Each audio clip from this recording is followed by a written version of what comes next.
Hey, have you ever cried during a movie, even though you knew it was fake? Or flinched when someone stubbed their toe? Yeah, me too. That weird heart-tuggy thing you feel, that's empathy, baby.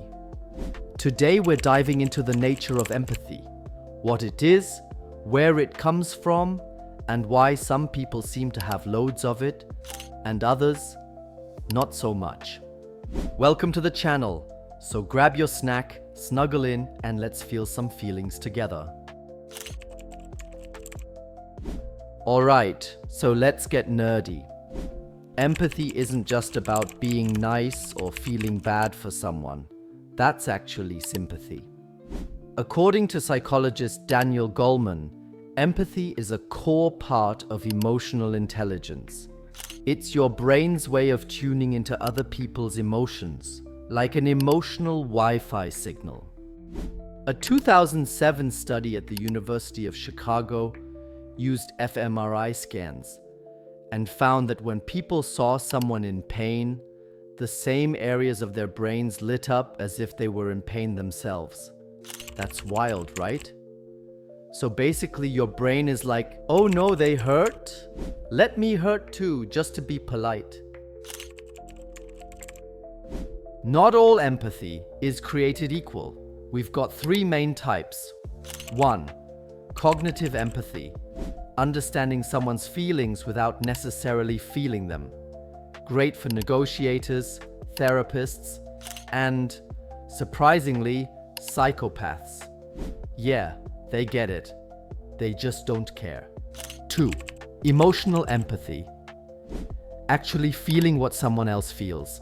Crying at weddings, flinching during sports injuries, or getting secondhand embarrassment. That's this one. 3. Compassionate empathy. The golden combo. You feel, you understand, and you want to help. This one moves people to act. Why do we have empathy? Why does this whole feeling other people's stuff even exist? Evolution, baby. Humans are wired to connect. Back in our cave-dwelling days, empathy kept groups tight. If you ignored your buddy Grok's saber-tooth wounds, guess what? No one helps you next time. Researchers believe mirror neurons, special brain cells discovered in monkeys, help us mirror others' actions and emotions. It's literally monkey see, monkey feel. If a monkey sees another monkey crack a peanut, its brain acts like it's cracking the peanut, which is adorable and kinda creepy. Empathy shows up in everyday stuff, comforting a crying friend, helping a stranger, even ugly crying at Pixar movies, looking at you, up and inside out. Why you gotta hurt me like that? I remember once, my friend called me after a breakup just sobbing. I didn't know what to say, but I just sat there, tissues in hand, and cried with her. That was the first time I realized you don't have to fix feelings, just share them. When empathy gets hard. But here's the twist. Too much empathy? Yeah, it can backfire. It's called empathy fatigue. When you feel so much, you get emotionally drained. Ever doom scrolled for an hour and felt like a melted candle afterward? That's why. A study from Tanya Singer at the Max Planck Institute showed that too much emotional empathy without boundaries can actually lead to burnout, especially in caregivers and healthcare workers. Solution? Compassion training. Yup, it's a real thing. It teaches you to care without collapsing. So how do you become an empathy ninja? Here's how.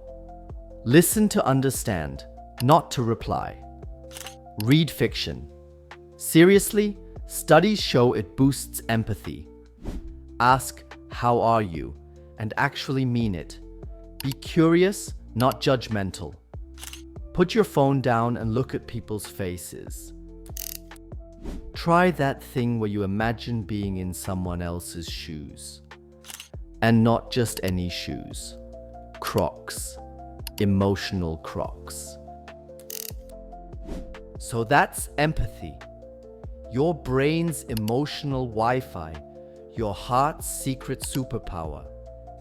It helps us connect, survive, and be just a little more human. If you like this video, give it a thumbs up, subscribe, and leave a comment telling me, when was the last time you really felt empathy for someone? Catch you in the next one.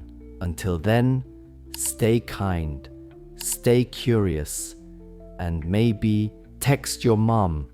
She probably misses you.